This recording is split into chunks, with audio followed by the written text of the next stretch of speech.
Comme chaque soir, le Tour de France sur Europe 1 est la deuxième étape. Il est bien parti ce Tour de France. Très très bien parti avec une très belle ambiance hier. Et une victoire française aujourd'hui dans la deuxième étape. Martin Lange, bonsoir. Bonsoir Lionel, bonsoir à tous. Ravi de vous retrouver comme chaque soir, mon cher Martin, pour ce Tour de France. Racontez-nous cette deuxième étape avec une victoire française. J'ose le faire parce que ça a déjà été fait et je pense que je peux le faire. Je peux me permettre de le faire après tant et tant d'années au micro d'Europe 1 Sport. Il l'a fait.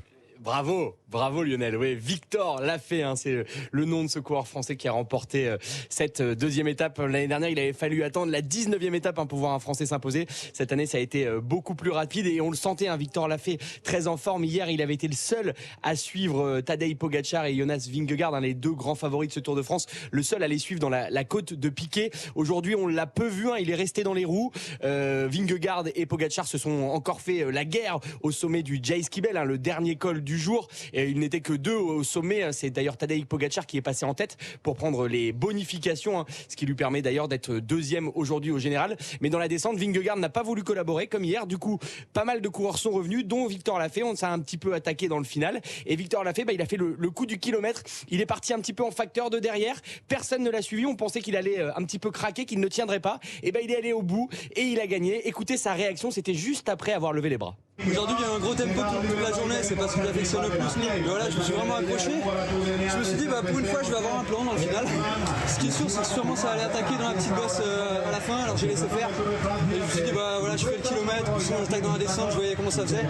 Mais je restais un petit peu derrière pour arriver avec l'élan, et là j'ai vu que ça ralentissait un petit peu. Et puis voilà, je suis passé, je me suis mis un peu en position aéro. Je me suis dit, maintenant calcule plus, de toute façon, au pire, je me faisais derrière moi.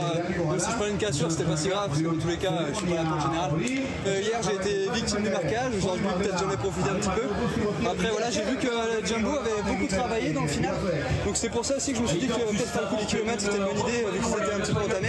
J'ai un peu joué là-dessus et je pense que c'est ce qui m'a fait gagner. Victor Lafay, on entend bien qu'il est sur la ligne d'arrivée en effet, qui a rompu aussi la malédiction Cofidis, il faut le préciser, Martin Lange, puisque son équipe, l'équipe de Cédric Vasseur, courait après une victoire sur le Tour depuis 2008. Enfin c'est fait. Exactement, depuis 15 ans, c'était Sylvain Chavanel à l'époque qui avait porté haut et fort les couleurs de l'équipe nordiste. C'était d'ailleurs assez marrant, je vais vous raconter ça.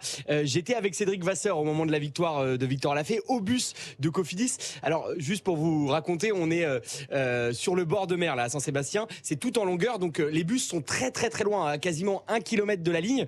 Donc quand Cédric Vasseur a vu que Victor Lafay avait gagné, il s'y attendait pas vraiment, il est parti en sprintant pour le rejoindre sur la ligne, donc on lui courait après avec d'autres confrères, et quand il est arrivé au podium protocolaire, on l'a pas laissé passer Cédric Vasseur, donc il est resté derrière les grilles avec nous à regarder Victor Lafay au loin en train de fêter sa victoire. Il a pas pu aller la savourer avec lui. Finalement, il a évidemment réussi à passer et à rejoindre son coureur, et on a pu voir vraiment des scènes de joie et d'allégresse au sein de cette équipe Cofidis. Ils attendaient ça depuis tellement longtemps. Il y avait vraiment beaucoup d'émotions dans l'équipe du Nord.